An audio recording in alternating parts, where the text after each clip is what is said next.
ঠিকই, হ্যাঁ এত চিৎকার চেঁচামেচি করছেন কেন? উনাকে আপনারা চিনেন? আর এই যে তুমি, মানলাম তোমার সাথে আমার ঝগড়া হয়েছে, এই জন্য তুমি আমাকে এইভাবে ফাঁসাতে চাচ্ছ। আজকে তোমার খবর আছে, বাসায় চলো। চলো গাড়িতে ওঠো। আপনারা তো ঠিক বলতে চিনি না। মানলাম আমি একটু বেশি শপিং করে ফেলেছি, এই জন্য তুমি এত রাগ দেখাবে?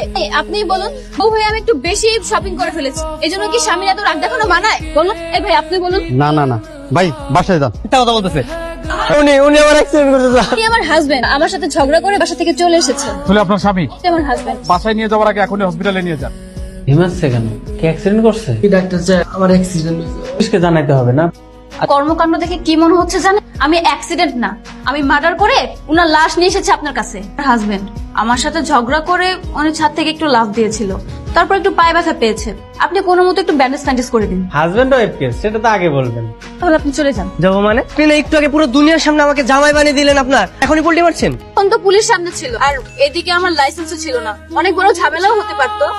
এই ঝামেলা সামলানোর জন্য তো আমাকে নাটকটা করতে হয়েছে। সামান্য ব্যাপার আপনার মাথায় ঢুকলো না? বাবা এই ব্যাপার, পুরো দুনিয়ার সামনে আমাকে আপনার জামাই বানিয়েছেন না? আজকে থেকে আমি আপনার জামাই, বুঝছেন? আমার বাসা যাবো না, আপনার বাসা যাবো, চলেন। ওরে বাবা, সব কত আমার বাড়িতে যাবে। ঝামেলা করেছেন না, আপনার পা তো এখনো ভাঙিনি, আমি একদম পা ভেঙে দিব। হাত জোপ। এই ব্যাপার, আবার রাস্তাঘাটে স্বামী স্ত্রী ঝগড়া শুরু করে দিচ্ছেন। হ্যাঁ, চলুন। আপনার ফোন নাম্বারটা দেন না, যদি কোনো ঝামেলা হয় আমি আপনাকে জানাবো। ফসলের সাথে সাথে আমার ফোন দিবেন। শ্রীমা, এটা যদি এখন না হতো, গরিবও হতো, আমি কিন্তু আমার মেয়েকে ওর হাতেই তুলে দিতাম। ওয়ালাইকুম শাশুড়াম্মা। আসসালামু আলাইকুম শ্বশুর আব্বা। তোমার মেয়ে তো সত্যি সত্যি বিয়ে করে এনেছে। জ্যোতি, শেষ পর্যন্ত তুই তোর কথা রাখলি, পছন্দের বয়ফ্রেন্ডকে বিয়ে করে ফেললি। না বাবা, ও আসলে আমার বয়ফ্রেন্ড না। আরে কয়টা বয়ফ্রেন্ড? বাবা ও আমার কেউ না, আর আমি ওকে চিনিও না। ঠিকই, একটু আগে আমাদের রাগারাগি হয়েছিল তো, তাই স্বামী স্বীকার করতে ও অস্বীকার করছে। এরপরে বলেছিল তো সরাসরি আমাদের বাসায় যাবে, কিন্তু আমি বলেছি না, আগে শ্বশুর শাশুড়ি দোয়া নিবো, তারপরে বাসায় যাবো। ঠিক করেছি না শাশুড়ি আম্মা? পছন্দের বয়ফ্রেন্ডকে বিয়ে করছিস না? দাঁড়িয়ে আছিস কেন? জানিয়ে যা, ভিতরে যা। চেষ্টা করো। কি বুঝবো তুই? আর আমাদের কি বুঝাবি? যা বুঝানো তা তো বুঝাইছিস। যা ভেতরে যা, যা। আর মেয়ে যে ছেলেটাকে পছন্দ করে সে তো তুমি না। কে?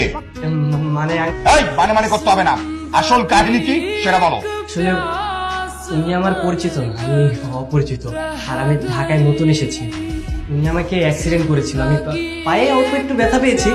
পরবর্তীতে অনেক লোক এসেছিল, আর লোকজনের মাঝখানে আমাকে স্বামীর স্বীকৃতি দিয়েছিল, আর আমিও ওনার সাথে সাথে ওই স্বামীর ক্যারেক্টারটা প্লে করেছি। আমাকে ধরেই ফেলেছেন, আর এখানে থেকে লাভ নেই, আমি বরং চলে যাই। হ্যাঁ, ক্যারেক্টারে আছো, সেই ক্যারেক্টারেই থাকো। মেয়ে যে ছেলেটাকে পছন্দ করে সে একটা মাতাল নেশাখোর। আজকে তুমি অনেক ভালো, তুমি লাইনে আছো, লাইনেই থাকো।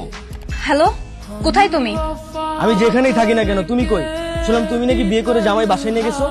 না, এক অন্য কাহিনী, বিশ্বাস করো।